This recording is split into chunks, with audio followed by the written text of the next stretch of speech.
Perfect. So today we're going to talk about finding new listings. The where, why, who, and how of finding a new listing, and the logistics of it. So I'm going to go through some things. Some things are common that you're going to say or you're going to know of, so I'm not going to like bring them up. I'm trying to hit some things that you maybe never heard of before. So the first thing is, where do you start to look? And as always, it's your sphere of influence, the people around you. But where are some places where you can look? So for sale by owner, the good old fashioned newspaper and signs in the yard. And like when I started 20 years ago, that's like the only place you could find them was really the newspaper and the signs in the yard. Another one that is huge right now where you can find them are on Facebook Marketplace. We no longer have Zillow where they can list, so they list on Facebook Marketplace.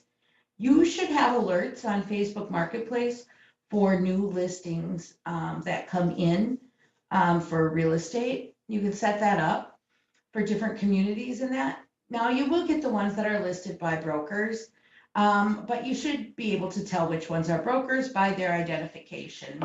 And if they don't identify themselves, well, then you got somebody to turn in.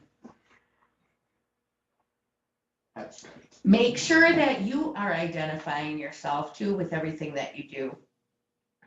But when they're on the marketplace there, the other thing is people are liking it and tagging other people. I know that might feel like whoever's listing it is, whether it's Sue Decker or Austin Solomons, but that is, those buyers don't belong to them. Those people tagged don't belong to them. So you can go after those people tagged, just send them a message. They probably aren't even going to know if you're the agent. They really don't care about us. They care about the houses. The next one, of course, don't do it to your fellow exit agents, exit grader agents. The next one is Facebook groups. So in Facebook, there's pages and groups. And groups are the interactive ones where a few people run the group and then the rest of the people utilize it or monitor it, and some people monitor it. So there's all kinds of buy and sell groups for every community. So you should be part of everyone. There's several of them, like buying houses in Marathon County, buying houses in Wood County, buying houses in Taylor County. And then there are specific cities buying, selling houses. But then there's also a whole group of buy, sell pages, rummage sale, looking for. Those are also places where people post and look for things. So I actually just keep putting in the name of the community that I'm trying to target. And I keep adding myself to those groups. Now, when you add yourself to a group or a page, you can add your groups and pages to it too. So you can like it with your groups and pages.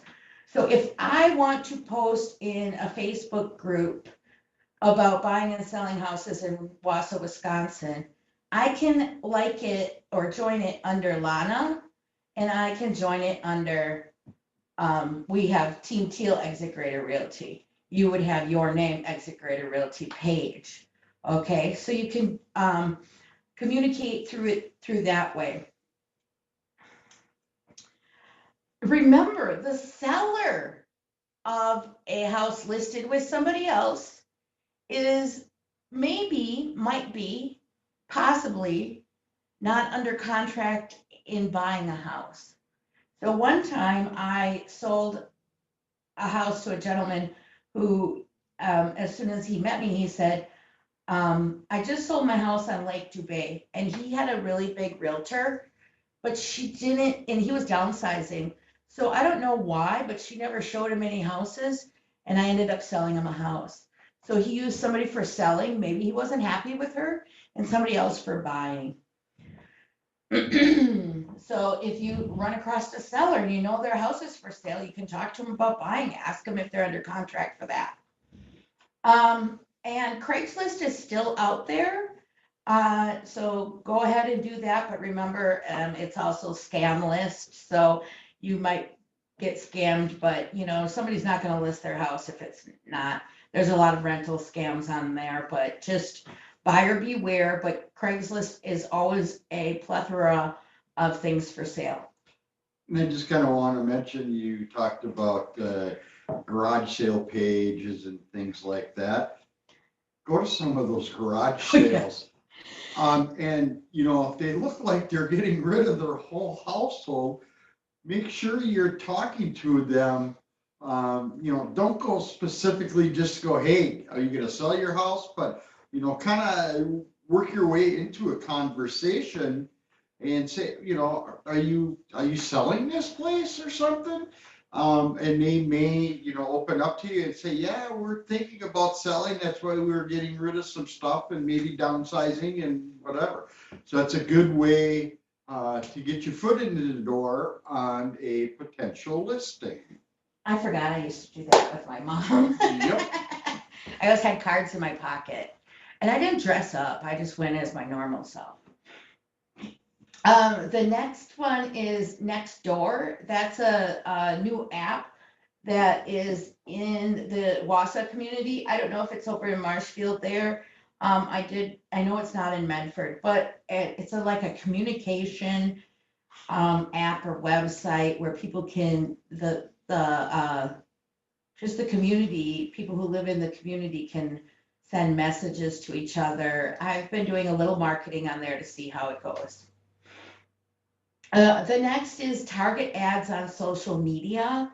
So when you do something like that, remember that you need a call to action. So a call to action is anything that makes people click, okay? Call, you know, email, dial in, whatever it is. That's what the call to action is. My face saying, do you want to sell your house right now, is not a call to action at all. Anybody who's gonna click on that is just gonna say, think I got something on my nose. So that's not a call to action. So don't put your ad like that. Even when you're using a marketing company, they'll throw some shitty ad together to make you pay for it. They don't have marketing people anymore. That was gone a long time ago. So you want to be your own marketing director. And when you do target ads, you want it something else, something like, do you know how much equity is in your home right now? What can you do with the equity in your home? Is your house worth more than the taxes say it is? Could you sell your house for double what you paid for it? I just sold that duplex for double what I paid for it in 05, or pretty darn close. Now, that's a kind of a switch and a bait type of a language, but it's okay. Could you double your money on your house? Do you have equity? They might not be listing with you. They might just want to know. So you could have something like that where then they click through and they fill out information about the property so that you can then contact them and find out what they want to do, and we'll talk about the questions to ask and what you're going to do then next. And can you use like the Exit Ad Center? Yep. So we have the Exit Ad Center you can use to do that. That is the perfect venue or space to do it. You can do it by posting in all of those groups and marketplaces and buy and sell and all of that. You can do some other media ads that are, so you can pay for other people to do it, or you can use Facebook or LinkedIn or Instagram and set up your ads through that. Those are all ad programs that you can do. And you can spend $20, $30 and get an ad. You don't need to really go crazy. I do ads for like meeting all of the new agents and potential new agents. So we spend a few $100s on that. But really, if you're looking to, let's say Colby or Marshfield or Medford, your ad doesn't need to reach much more people than that. You don't need to reach the whole county. You can make it more smaller, so your $20 goes farther. Let's see, then the non-target ads on social media. So let's talk about this. There are all kinds of funny memes, but remember, you have to tag your page or include your information in. But let's talk about some of them. There's ones with different types of houses, like a castle or and a farm and a cabin, and then something out in the city, a condo in the city, and it's A, B, C, D, E. Which one would you like to live in? That's then when people answer, that doesn't mean like every person wants to move to that, but then you can have conversations about them, about their house. Do they like where they're living? You can have a little conversation offside, and it can just because you love real estate, that's why you're inquiring. Your inquiring mind wants to know what the consumer is thinking out there, but really it's dropping your little nuggets of real estate for them to see and pick up.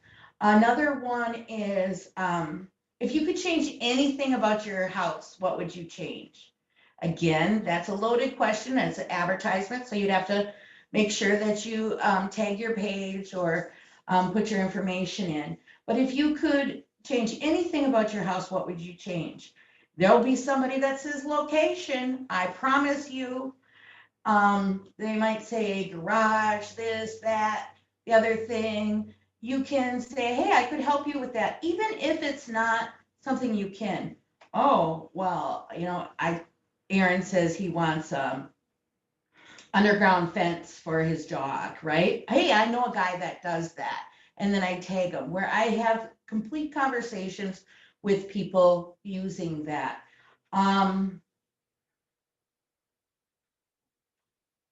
There's like, where was your first house? How much was your first house?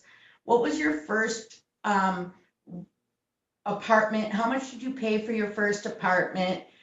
Things like that. Just try to think outside of the box of asking questions about real estate. If you could have any house in the world, what would it be? Google your and post a picture of the house that you want it to be, just so that you're making conversation about real estate. And those people might be part of that group then. Okay, so those are non-target ads. Those are just generic. And you should always be filling your social media with some type of those type of things. Like yesterday, I took a picture of me in the car with the walker, the Depends, and the real estate signs, right? It's not in your face, but it kind of shows you my whole life, right?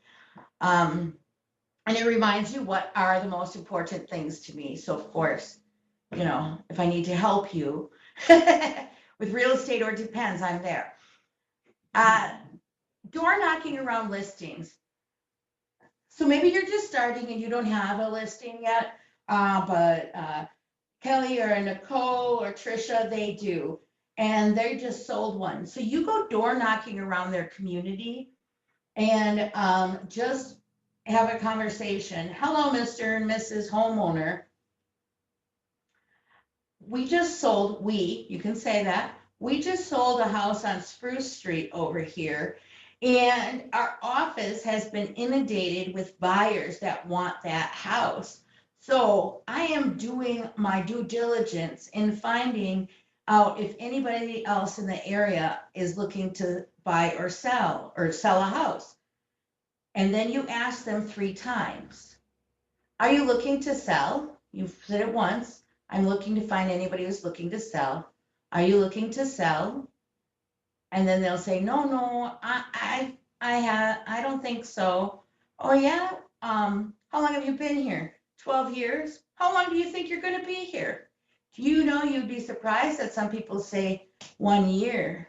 To me, that means you're looking to sell in the near future. So I always say, are you looking to sell in now or either in the near future or in the future? Maybe not near. So that is a good one that happens, door knocking on listings. So if you find a vacant home, I should have just moved these two around. You can find out information on public records search on who owns the home if you find a vacant home. So it's a great time of year to find a vacant home. You'll look for unshoveled driveways and sidewalks, okay? Also look for stickers on the doors. Those might indicate some financial problems. You can look up anybody who's facing foreclosure that has a deed in lieu on the sheriff's websites. And you could contact them to see if you could help them work it out.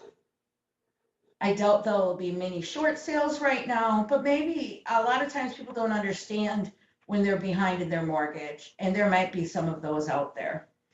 That they, if they have equity, they could sell their house. So knowledge is power. So estates. So that's the other place to look for. To find estates, you could go and make friends with a estate attorney so they could refer to you. Divorce attorneys. Attorneys are a really good place to look for referrals if you know any and like them. Right? Good, bad, and ugly. But usually like life planning estate attorneys are the ones that people go to. Now, Yeah, don't be afraid to take a lawyer out to lunch. no, take a lawyer out to lunch. He might need you someday, or you might need him. Who and why? Why and who? Who are we looking for when we're out looking for a house to sell? Who are we looking for? Who are the people looking to sell their homes? So usually someone who's had a death in their family. Now you can't just go knock on somebody's door and say, hey, I seen your pops passed away last week and I want to help you sell this house. You have to be a little bit cooler than that. So maybe you realize that Pop who passed away lives on Cherry Street, and this week you choose to send out a mass mailing of postcards to Cherry Street that hit the door that the kids see. All right. Or maybe you know them. It's better if you know them a little bit or something. Then you offer them help, not just real estate help. You say, I would like to offer you some help. These are the things that I could help you with. If you need an attorney, I can recommend one. My parents, they've been through a lot. So I have some resources for some things like that. Like maybe if they were like putting somebody in a nursing home or something, not death, maybe I could say something like that. I could offer to cook some meals. How about cleaning and decluttering? Some people for that. And I also can do a walk through the house to find out if there's any improvements that you might need to make to sell it to either family or whatever you do. Okay. And you don't even have to say sell it. You can just say some improvements that you might need to make for the next decisions. You offer help. If you're talking to them about helping them, it shouldn't feel like you are asking them for a listing. It should be that you're willing to bake a pie, scrub the floor, or go over there and evaluate the house, right? Say prayers, whatever. So that's how delicate you have to make that. Right, Glenn? Okay. Birth announcements, that's fun. All right. So you see somebody's pregnant. Sometimes I know as soon as I find out that they're pregnant that they're going to be moving. Because if they have 2 bedrooms up and 1 bedroom down, and this is their second child, I know that when she's pregnant, within 2 years, she's going to want a new house. Because by the time that baby's a year and a half old, they're going to have 2 kids in the same bedroom. Now, if the oldest one's only 4, who are you going to put in the basement? The 1.5-year-old or the 4-year-old or yourself? And nobody likes that. So they're going to look for one level. I can almost guarantee you. All right. So birth, when people are adding to their family. And if you're in small communities, I used to do this. I got the newspaper. I cut out the ad or the birth announcement. I put it on pretty paper. I laminated it. You can do your own little crafty stuff to it. And I sent it to the people. Because it usually says what town they live in, and I would send it to the people with my information and a congratulations card. So I did Mosinee because that's where I started. But this is what you can do with the when you see birth announcements. But you also should be your sphere thinking about everybody that may be giving birth, having a wedding. So if somebody's getting married, usually they buy a house right before or right after the wedding. If somebody's getting divorced, you may have a house to sell. And sometimes then you have 2 buyers. That's trickier. But when you see graduations happen, kids are leaving the house. Those people are going to be empty nesters. Maybe not the first 6 months, but the first 2 years. Things are going to change in their head, and they're not going to want them kids to come back. But financial changes too. So if you have a job change, you see somebody gets a big promotion, so an income change, or you see somebody quits their high-paying job, and you know they're not going to be making as much anymore. That's an income change. And you don't reach out to them and say, hey, you're an income change, right? You say, hey, I saw you quit your job. What are you going to do now? Well, and then she tells you, and then you're going to go, well, are you going to sell your house? Right? Or they could be saying, oh, I'm quitting real estate, or I'm going into real estate. I'm going into real estate, yes. But an income change, people usually then buy up, right? They can afford something a little bit more. They can pay a little bit more per month. If their health changes, so if their health changes, and usually that's for the negative, and they might need something smaller, something on more one level, something easier to manage. Maybe they have to get rid of the acres. And then the other part is sometimes people are holding on to something, memories, something out there. So maybe you'll see, and that's this property here that we're on the back of the screen. Maybe you'll see somebody who holds on to a piece of property for so many years, and it's all because of emotions and memories. So you might have to use empathy to talk to them about that. The next one is if somebody has a duplex or some type of investment property, if they've been owning it for 15 years, all of their depreciation and tax breaks are gone out of it now. They should sell it and rebuy because then they get depreciation again. So contrary to popular belief, you should not hold the same investment for forever. The tax rules are made to switch them so that you get more tax stuff. There's actually depreciation up to 20-some years, but it drops off so fine, it's better that 15-year mark is the sweet spot. Mm-hmm. Then the other one is if there's a better use of the property. So, and think about like Amy's mom's land, which was farm field, which now could be used for, development. So if there's better use of a property, sometimes they might not be thinking of it and you have to think of it. Let your brain explore, read the newspaper and see what's happening and see if you can See any places where you can add to real estate by, you see something, oh, there's a new executive coming into Spirus in Medford. Can you find out if you can reach out to him and ask him if he needs to look for a house? Things like that. That was that example.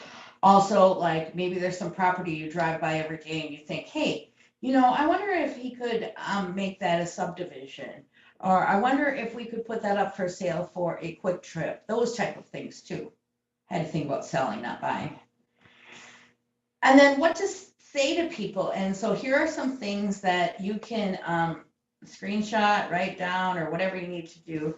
What can you say to people when you're out at the bar, when you're shooting pool, when you're at your kids' game, when you're at the grocery store, and they ask you about real estate? One thing is, do you know all over Wisconsin today we have a lack of affordable housing? Most people don't know that. So if you tell them that, then it can lead into a conversation. So if you're at a party and you are standing next to someone and you are just talking about the weather and you're thinking, what can I say to them? You say, hey, did you know that all over Wisconsin there's a lack of affordable housing? Does that affect you in any way? And then you can start a conversation. Home prices are at their highest. Everybody has always been taught buy low, sell high. So we're here. If you've had a duplex like myself for many, many, many years, now's the time to sell. If you had a couple houses or something, single family house, mom's, dad, you were renting it, ex-husbands, whatever, and it's sitting around, this is the time to sell. We bought low 10, 15 years ago, now's the time to sell at high. Okay, so sometimes as realtors, we talk out of both sides of our mouth. Did you know that? But it's true. So to a seller, I did buy low, sell high twice. But to a seller, you want to say, if interest rates go up, the market will slow, and it could become a buyer's market, or at least an even market. This market can't stay like this forever. So now is the time to sell. It also is the time to buy because we just don't know what the next steps are going to be. But we're looking for sellers in this case, so that's what we want to say. It is, you don't want to miss this opportunity. It's right here. It is at the peak. Don't ask people, have you ever thought of listing your house? Listing the house is what we do. Move is what they do. Have you ever thought of moving? A lot of times people will say that. Did you want to list your house? Well, that is a whole different process. That's like getting insurance on my car. Did I want to get a new car? Yeah. Did I want to get new insurance on it? No. So I want to know about the moving. That's their emotional tag. So, and then ask them where, why, when. It might not even be now. Or maybe later when the kids grow up. You're going to be a realtor forever, so you don't mind if it's now or later. You're having conversations and taking notes so that you have a future seller either now or in the future.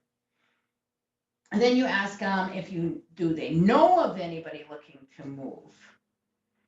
And the greatest way to get people to help you is to ask them, will you help me? I want to help others. Would you help me help others? So will you help me? Here are some ways that you can help me. If you hear anything about real estate, can you please mention me? And make sure you download my card. Text Lana to 85377. And you can actually forward somebody my card right from that. So you don't even have to have a stack of my cards, but hey, I know you like to carry them in your wallet because I'm so pretty, so put them in there. And then here's the thing, and you guys hate to do this, can you call me with contact information if you hear about anybody looking to sell? When you give somebody your card, I just want to tell you that they throw it away. So when they say, yeah, I'll keep your card, I'll give you a call, do not expect that to ever happen. That won't happen. They're lying to you and you're lying to yourself. It made you feel good. You have to get their contact information to keep doing the communication. Will some people contact you from your card once in a while? Yes. But you're a fool if you think that every time you hand out your card, somebody's going to call you from it and that you just established a connection. And it hurts to know that, but you have to get their contact information for it to be a real connection. They're not going to call you back. And so if you hear somebody who's looking to sell, will you contact me with their contact information? Could be their Facebook, it could be their Instagram, it could be their Snapchat, it could be their cell phone number. You would rather it be their cell phone number and their address. The other thing is look for, listen to people, okay? If somebody say that the grandpa died, they're going through a divorce, if it's on Facebook or social media and somebody's asking for a realtor, ask them to tag you in those type of things. Get them to be your biggest fans. There's people who are my biggest fans that I don't even like. And I don't even know how to tell you that. Like this one lady, I like her, but I don't like her son. And her son is always by her or has been for a long time. And she has probably helped me with probably 24 sales by recommending me in my career. And so I would see her like at the gas station, whether her son was in her car or not, and I'd have to go up and be like, hi, oh, thank you. And I always send something, whether it works out or not. But just sometimes your biggest fans, they don't have to be your best friends. Sometimes there's just someone who, I'm kind of an underdog, so people like to see me succeed. So that might be it. Or maybe she felt bad for what her son did. I don't know. That was probably it. But anyway, anytime they're mentioned, if you're in the grocery store and somebody's buying supplies to clean grandma's house out, any of those things, I don't want you to feel like you're being intrusive. You know what that is? The universe just sent you them so you can help them. And they said something in front of you so that you would know and you could reach out to them. So if you don't, you're going against what the universe wanted you to do. No, it's true. I mean, why would all kinds of people, when you're out to the restaurant, be talking about real estate? It happens all the time. Just gotta listen. You gotta listen to other people's conversations. Okay, and let them know what your mission is. Not to sell the most houses and make the most money. Even that's your mission, you can't say that. My mission is to help as many people I can with housing. Will you help me with that? So your sphere of influence, your friends, even if they're not looking to sell, you need to ask them if they'll help you with it so that they're kind of the legs of your machine. And then you tell them, and I would help you. So let me know if there's something I can do to help you with your business or anything that you're involved in.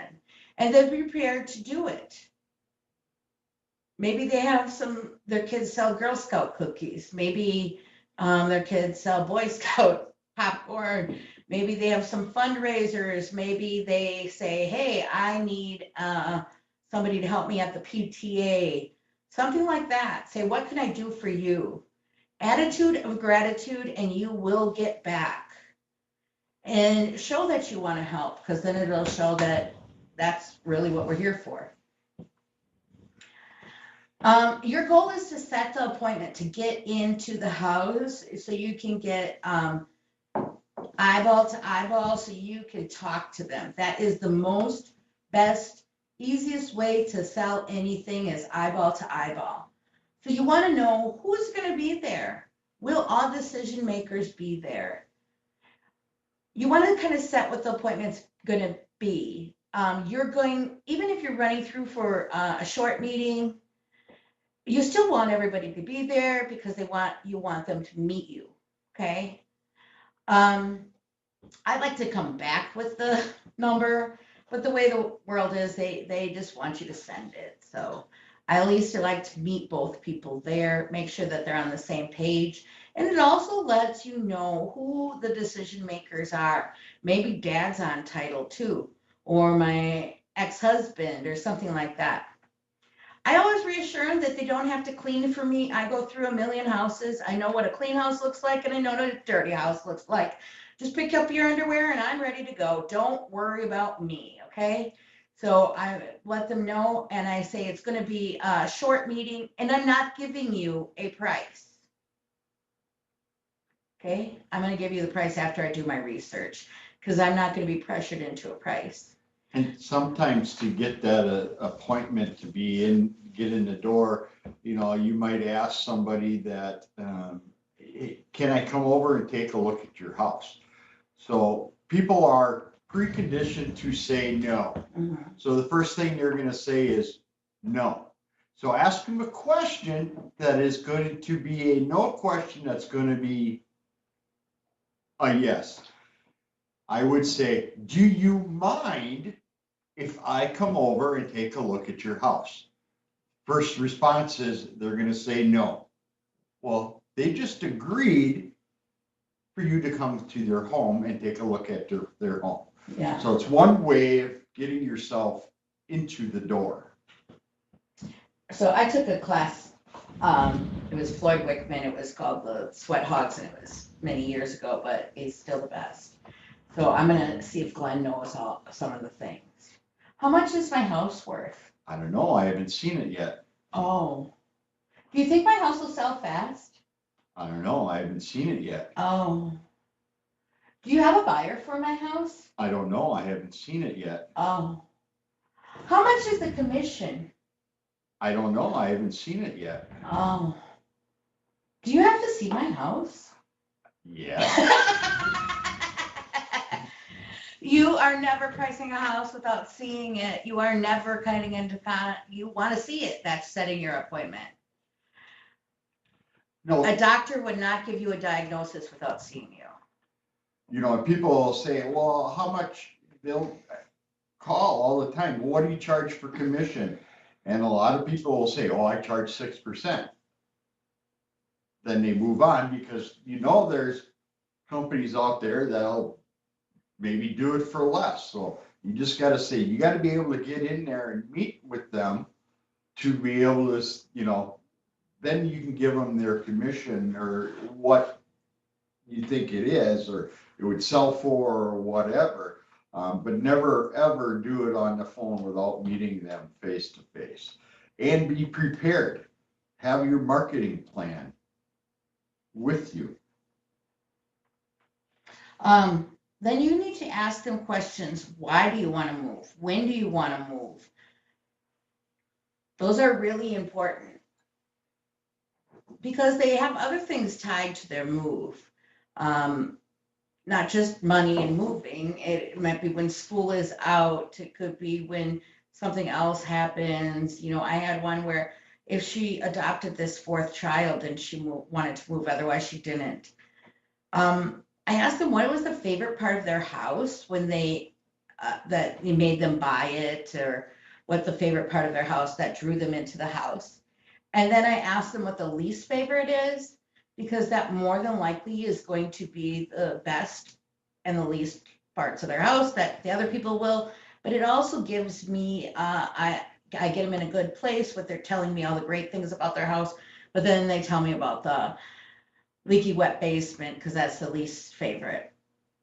And then like if they're talking about moving in, having to sell their house and buying another one, I want to find out from them which is more important, time and certainty or money. Okay, so you know, does it matter if the timing of the move is perfect? Does it matter that you know you are going from one house, one doorstep to the other doorstep seamlessly? Or is the money most important? All three cannot be. They have to be in an order. And so I try to figure out which ones are most. If I got my kids at home and my parents at home and 2 cats and 3 dogs. What do you think is the most important to me? The certainty, the being from doorstep to doorstep. Even though I'll say it's money, I know that there's no way I can put everybody in a hotel, Airbnb, apartment. I have to do it this way. Maybe it's an amount of time. I got to get this house sold before I start my job in California. Or maybe it is money. Listen, I can live in an Airbnb. I can stay at a hotel. I don't care about that. Just get me my money, right?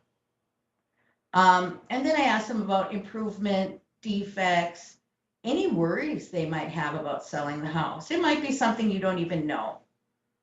Yeah, I think I have a judgment out there for a past orthopedic bill or something. Oh, okay, let me help you with that. I think a survey is bad over there, or I'm going to have a bad water test. Because they're worrying about it anyway, they might as well have you worry about it. Okay, the other thing is, I always, always, always find out what they want to get for the house. So you want to play that one with me? Sure. Okay. Hey, what did you want? What do you think your house is worth? Well, that's why I have you here. Right, I'm going to tell you what your house is worth in today's market. But my question was, what do you believe your house is worth? $1 million. Okay, well, I would like something more accurate. Does your tax statement say $1 million? No. Okay, so what do you really feel your value of your house is? Well, my taxes say 200,000. Okay, all right. Do you feel that's fair? I don't think so. I Okay. think it's worth more. You think it's worth more? Okay, and why do you think that? Because other houses around the area that sold for more that Okay. are pretty similar, or mine is actually better than some of those. Okay. Now, be harder so that I can't get it from you, okay? All right, so what do you think your house is worth? 100,000. Oh, you gotta be harder, like, no, I'm not gonna tell you, Okay. so I can give my spiel. No, I'm not telling you. That's why I brought you here. Well, sir, the thing is we all have a value placed on everything we own. From that coffee cup, to your jacket, to your watch, to your phone, to your glasses, to your car. I can ask you and you will give me a value of everything that you own. So I was just wondering, in your head, what was the value of your house?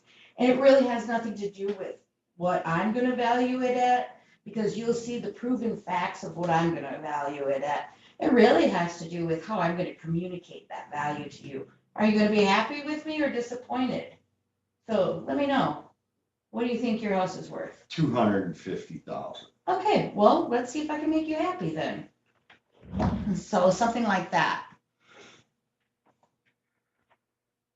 I have a question. Sure.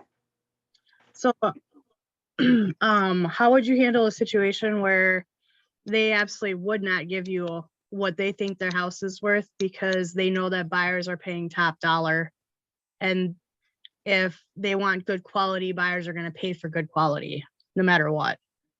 Okay, so that still has nothing to do with why I'm asking you the question. I am not representing a buyer here at all. I'm trying to come up with a value for you, and I'm on your side. I'm trying to come up with the highest value for you. So can you tell me, what do you think you believe your house is worth? I already looked up what the tax statement says. And it's really about me communicating to you how it's going to be. Because whether you think it's worth $1 million or $100,000, I'm going to tell you the truth. It's only about how I'm coming to you with the truth. And Nice. if you don't want to, right now, if you don't want to communicate with me, then I probably can't help you. Because we're going to get into this together. I don't know. I can't go to my doctor and lie to them about how much I eat.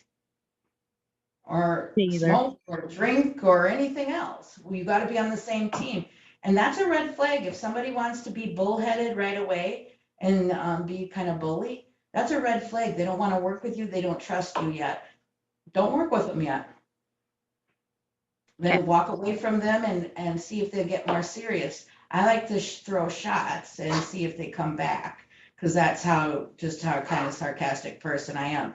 I once got 3 listings, and what happened was the guy, we were at this church thing, I remember it was these steaks, and his name was Steve Pruitt, and he came up to me and he goes, "What do you charge for a commission, Lana?" And I've known him for years, and he never talked real estate to me, yet I know he was in it, but he always used somebody else. I said, "I don't know, 10, 20%. And he said, "What, are you crazy?" I said, "What, are you crazy? Are we having a meeting here? You want to make an appointment with me? You want to set that up next week on Wednesday? Then we can talk serious." Right? And showed him respect. Showed him that I will give him the right answers if he gives me the time. You know, we are not working at Taco Bell. We don't have to serve everybody. They're sassy to you and don't want to participate, then move on. They're not your people. Because they're not going to be, 3 months from now, they're not going to be any more funner than that. Or trusting. And you did list some Steve's I did. properties. I ended up getting all 3 listings. Because, and I gave him, because I got all 3, I gave them all at 5%. Because I listed them boom, bang, boom, and I knew we were gonna sell one and he was gonna retain one. So, that's what I did. So, but it wasn't, if I just told him 6% that day at the table, he would have walked away. And he wouldn't have talked to me. When I said, "I'm not gonna tell you, I want a real meeting," then he talked to me. Hey, Hi. what's more, okay, what, did I go past something? Okay, why hire a realtor? And you can Google this and get a million things, but I wanted to tell you why I think you should hire a realtor, and these are some of the things that I say, and some of them are, pretty bold too.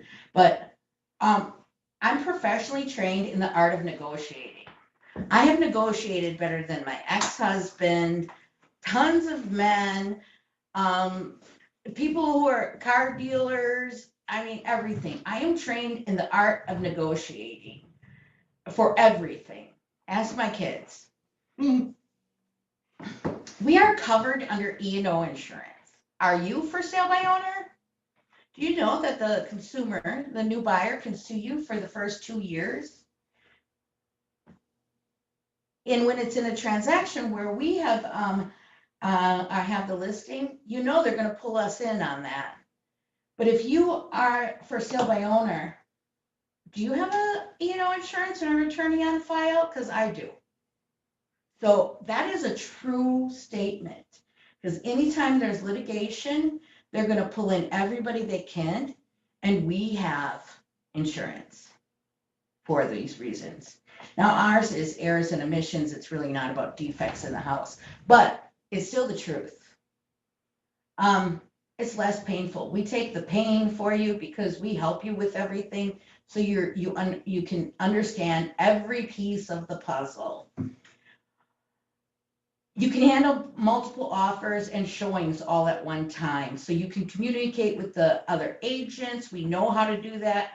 I know how to stir the pot when I have 3 offers or just one and maybe some other people interested. I can get that pot stirred. I call every agent over and over. I text them. I get them going. I make sure that they feel like they're on some game show and they want to win. I don't know if every seller can do that. First of all, can you spend the next 24 hours after listing your house just worrying about the paperwork? We won't just accept the first offer. First offer comes in full price and you're ready to accept it. What if the 4th offer is cash, no contingencies? So, we look for the best in negotiating, not just getting excited and accepting the first offer. Did you ever see somebody who, this happened to me, This guy went through the real estate class. He had bought and sold millions of dollars worth of properties with Coldwell Banker, one specific agent, for years before he got into real estate. He got into real estate, he walked into one brokerage and he's like, they gave me the job. Yeah, dummy, they're gonna give everybody the job. You know? You should have picked. So, a lot of times people get so excited. I qualify for the purchase. I can buy a Kirby vacuum cleaner. I'm going to. I can buy the Trans Am or the Lexus. I'm trying to think of something now, not a million years ago. G-Wagon. G-Wagon. That's what popped in my head. That doesn't mean that you should, okay? And some people get so excited that they just want to accept. It's a proven fact that sellers get 27% more from listing with a realtor. I don't know if that percentage is true because all percentages are lied about and I made it up, but it was one that at one point in time, it might be different now because it might be 84%, I don't know. But it's true that it's a proven fact that sellers get more when listing with a realtor because we are handling all of those things. It's a larger pool of people. If you are just selling on Facebook Marketplace, you're going to get just those local people. When you list with a realtor, you're getting people from all over the place. And in all the talks that we've had in the last couple years since COVID, I don't know if you realize this, but people are moving to the country where we are. We are the North Woods. Anything past like 10 is the North Woods. And so they're moving to the country. They're working from home. They're moving from Milwaukee, Texas. They're getting away from people. That's why we have a shortage of houses too. So we get those larger pool of people. Those people are not on your Facebook Marketplace. So when people say to you like, hey, I had my house appraised and it came in at $275,000. So I'm going to sell it for sale by owner, $275,000. And it's a great market, so everybody gets what they want. But I'm going to say, hey, so why are you selling it? Aaron, pretend to be my seller, okay? Why are you selling it for $275,000? What's the number one reason they sell it themselves? Why are you selling it? The commission. Oh, great. Let's talk about that commission. So when an appraisal is done, they appraise it using houses that have sold in the MLS, multiple listing service. Do you know what those houses have on them? What? A commission. So when that appraiser appraised your house at $275,000, that took into effect a commission. So are you going to take that 6% off to give that to the buyer? Or what were you going to do with it? Let's give it to you. Oh, yeah, there we go. Okay, perfect. All right. Okay, now here's another one. Now this one's sassy too, but I like to be sassy. So I want you to tell them that you do not want to list with me, but I can bring a buyer for 3.5% or 3%. Okay. All right. Good. Already knows. So hey, Mr. Seller, I'm looking to list your house. I see that you have a house in Edgar, and I know a lot of people looking to buy. I was wondering if I could talk to you about selling it. No, Well, why not? because I'm gonna sell it myself. Oh, okay. All right. Well, could I bring a buyer? Sure. And will you pay me a buyer's agency fee to bring the buyer through? Sure. You will? That's great. I'm just a little confused about something. Why would you pay for me to represent the buyer, but not pay for me to represent you and get the best for you? Let us she asked. You weren't supposed to know the answers. Or one they could say, well, I have an attorney for that. Oh, okay. That's a good one. So your attorney, he looks at the legalities of it, not negotiating. Okay.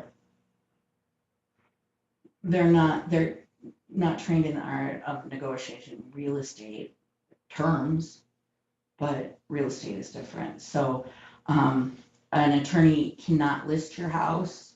They can't put it in the MLS. They can't get paid for it. So they're the legalities. I'm glad you have an attorney because you're legally handled then, but they don't know about septics or wells or peeling paint or any of that, where that's also not part of my job to help with. So those are a couple of ones. I really like the one where they won't pay the commission to represent you or represent them, but they'll pay it for the other person. That is so, so stupid, but they do it all the time. Oh, and if you're selling a house and then you're buying a house with a realtor, we could coordinate those closings and the money transfers, so you don't have to worry about it. We protect your rights. A buyer, a private buyer and a private seller do not have to respect anything. They can have a contract. It doesn't have to be enforced. It would have to go to an attorney. Here, we protect your rights. We understand the contract. We make sure you know if you're going to get a home inspection, if they're going to do a home inspection or a well and septic inspection. And maybe you don't even understand some of those things. And we keep you as involved as you need to be, but also as uninvolved. So I might handle 8 problems about your deal that you don't even know about on a daily basis. And then I just give you a call once a week or whenever, a couple of days, and say, hey, everything's going smooth. I didn't tell you about the 8 disasters that happened. Did you want to handle those 8 disasters yourself or, have somebody help you? Because that's what I pay for. That's what you pay for. And that was it. That was it. That was my whole spiel. About an hour. Okay. Yeah. Any questions? Can you do it? Do it, do it, do it. Now go get it because it's the listing contest, all right? Let me know if you need anything and we'll end now. Bye. Thanks for jumping on, Heather, Christy. Bye.